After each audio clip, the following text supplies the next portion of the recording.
Salut les gars et bienvenue dans cette nouvelle vidéo. Dans cette vidéo aujourd'hui, nous allons voir comment faire 10 000 dollars par mois au Canada grâce à une stratégie qu'on appelle les flips de promesses d'achat ou alors la stratégie du démarcheur. Ok? La stratégie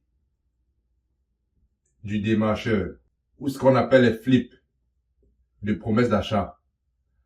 Au Canada, on parle de promesses d'achat ou d'offres d'achat. Ok, peu importe votre situation au Canada, que vous soyez étudiant, que vous soyez résident permanent, que vous soyez canadien, c'est un business que vous pouvez faire sans avoir besoin, n'est-ce pas, d'avoir un code de crédit, sans avoir besoin d'aller demander un financement bancaire. Vous n'avez même pas besoin d'un gros capital au départ pour commencer cette stratégie. Je dis bien, c'est une stratégie où vous pouvez vous faire 10 000 dollars par mois. Ok, en 30 jours, vous pouvez vous faire 10 000 dollars. Donc, si vous ne comprenez pas tout le charabia que je suis en train de vous raconter dans cette introduction, je vous invite à être patient et de regarder la vidéo jusqu'à la fin. Salut à toi une fois de plus, bienvenue sur cette chaîne YouTube. Si c'est la première fois que tu me découvres, je m'appelle Arthur, ça fait plus de 6 ans que je vis au Canada et sur cette chaîne, j'ai décidé de partager avec vous des stratégies immobilières qui vont vous permettre non seulement d'acheter vos propres immeubles, mais également de vous faire l'argent grâce à des stratégies immobilières, comme par exemple la stratégie des flips de promesses d'achat. Si cette thématique t'intéresse, alors je t'invite à t'abonner, de liker la chaîne et, n'est-ce pas, de partager la vidéo. Alors, pour revenir dans le sujet, comment faire 10 000 dollars par mois grâce à la stratégie du démarcheur, ok? Grâce à la stratégie du démarcheur ou les flips de promesses d'achat. Si vous ne savez pas ce qu'on appelle un flip c'est simplement l'action qui consiste à acheter et revendre rapidement. Ok, au Canada, lorsqu'on parle de flip, c'est ça. Acheter dans le but de revendre rapidement et faire un profit. Je profite, n'est-ce pas, pour vous faire une annonce. Si vous voulez, n'est-ce pas, avoir la stratégie complète, comment est-ce que moi, j'ai pu faire 7 000 dollars, 10 000 dollars, mes 2 premières transactions que j'ai faites grâce à ces stratégies et toutes les étapes que j'ai parcourues pour pouvoir faire en l'espace de moins de 2 mois, où j'ai fait plus de 17 000 dollars en moins de 2 mois. Je vous invite à cliquer sur le lien en dessous. Il y a un lien en dessous de cette vidéo où je vous donne accès après les 30 minutes gratuits où je vous explique plus en détail ces stratégies des flips de promesses d'achat. Si aujourd'hui vous vivez au Canada et voilà, vous rêvez d'avoir un complément de revenus, vous gagnez 2 000 dollars, 3 000 dollars, 4 000, 5 000 dollars et que vous jugez que ce revenu est insignifiant pour vous et que voilà, vous voulez, n'est-ce pas, augmenter vos revenus, vous souhaitez, n'est-ce pas, investir en immobilier, vous n'avez pas l'argent. Alors, cette stratégie que je m'apprête à vous dévoiler ici va non seulement vous permettre d'augmenter vos revenus, ok, mais également de vous permettre d'acheter l'immobilier sans comptant, ok. Parce que si vous connaissez comment faire les flips de promesses d'achat, ça veut dire que vous pouvez acheter de l'immobilier sans argent ou alors vous pouvez acheter de l'immobilier à des prix réduits. Vous pouvez acheter des immobiliers, comme on dit souvent, moins chers, c'est-à-dire à des prix, n'est-ce pas, en dessous, acheter en dessous de les valeurs, tout simplement. Au Canada, pour vous expliquer plus en détail, je vais vous expliquer la stratégie qui est la plus vulgaire au Canada. Ok, parce que le flip de promesses d'achat, ce n'est pas une stratégie qui est très connue au Canada pour le moment. Donc, ce qui fait qu'il y a encore de la place pour ceux qui vont entrer dans ce business maintenant. Généralement, on parle des flips de maisons. Ok, au Canada, on parle des flips des maisons.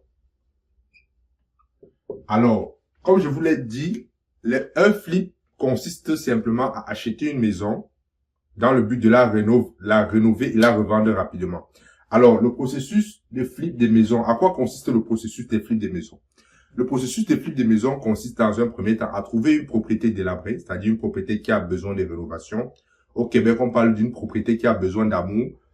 Par la suite, une fois que vous avez trouvé la propriété, il faut trouver le financement, soit par la banque, soit par un prêteur privé, soit par un créancier. Vous trouvez de l'argent pour acheter la maison.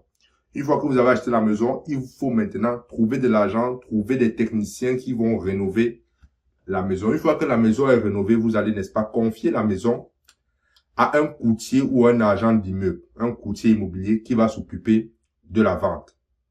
C'est-à-dire, le courtier va mettre la propriété en ligne et une fois que la propriété est en ligne, il y a des potentiels acheteurs qui vont venir, n'est-ce pas, visiter la propriété. Et si la propriété les intéresse, ils vont vous signer un contrat, une promesse d'achat et puis ils iront demander le financement à la banque.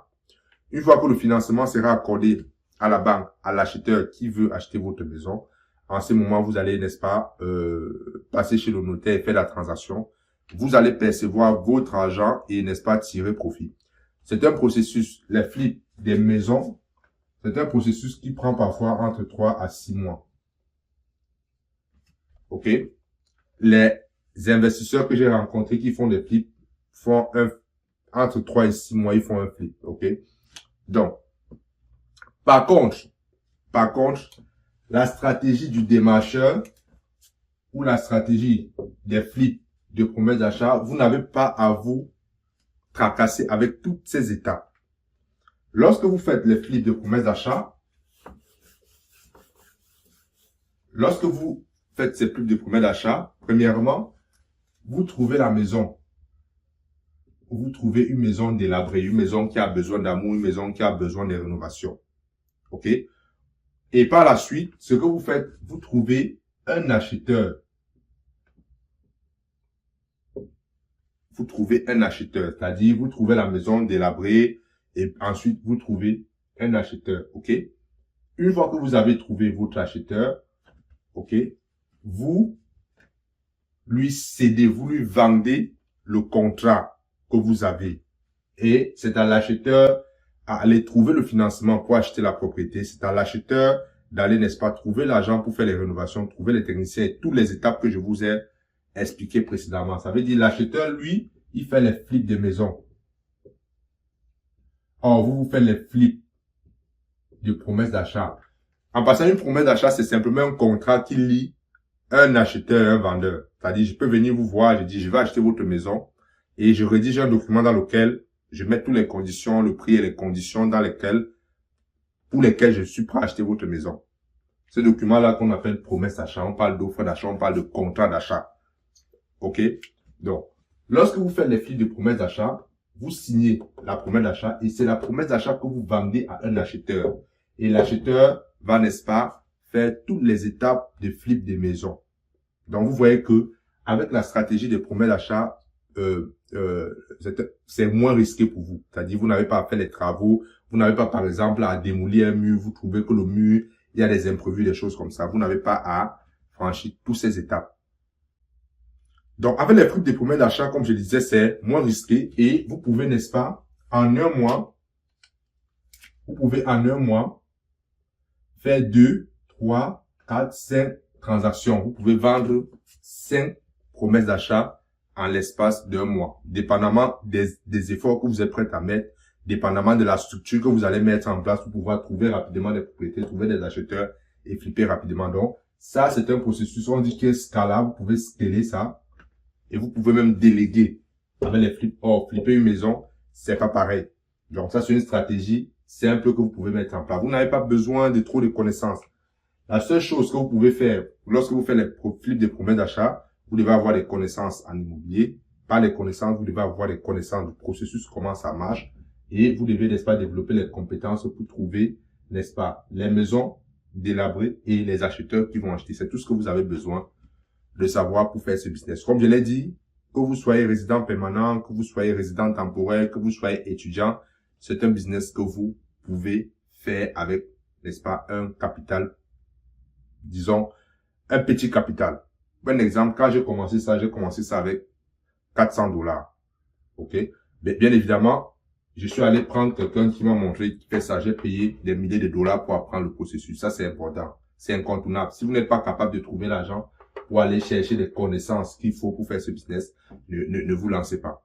OK? Une fois que vous avez les connaissances, il vous faut à peu près 300 à 400 $ pour vous lancer là et commencer à générer ces revenus. Et je peux vous dire, si vous ne croyez pas que vous pouvez gagner 10 000 $ par mois au Canada, sachez que vous n'allez pas le faire. Il faut d'abord croire que vous pouvez le faire et, n'est-ce pas, aller chercher les connaissances et passer à l'action pour, n'est-ce pas, faire ce genre de résultats. Alors, le processus, je vais l'expliquer autrement de façon simple. Donc, le flip de promesses d'achat, comment ça se passe concrètement? Vous êtes ici. Vous êtes comme ce qu'on appelle un middleman. OK? Un intermédiaire. Ici, il y a le propriétaire de la maison. Ici, il y a le propriétaire de la maison. Et ici, il y a votre acheteur. Je vais mettre l'acheteur en rouge. OK? Je vais mettre notre acheteur ici en rouge. Ah, mon feutre ne fonctionne plus. Je vais mettre l'acheteur ici. Ça, c'est vous. Ça, c'est le vendeur. Ça, c'est votre acheteur. OK? Vous êtes ici. Je vais vous encadrer. Votre travail va consister à aller voir ce monsieur le vendeur, lui dire, hey, je suis intéressé par ta maison, j'ai vu ta maison à telle adresse, je suis intéressé à l'acheter. Vous discutez avec lui, bien évidemment, il y a les techniques de négociation qu'il faut utiliser. Vous discutez avec lui, vous savez que sa maison vaut 200 000 $, mais vous parvenez à négocier, lui, vous l'obtenez ça à 100 000 $. Une fois que vous avez trouvé, vous êtes entendu sur le prix et les conditions. OK, vous allez signer un contrat. OK, ici c'est un contrat. Vous allez signer un contrat à 100 000 $. Ça vous lie.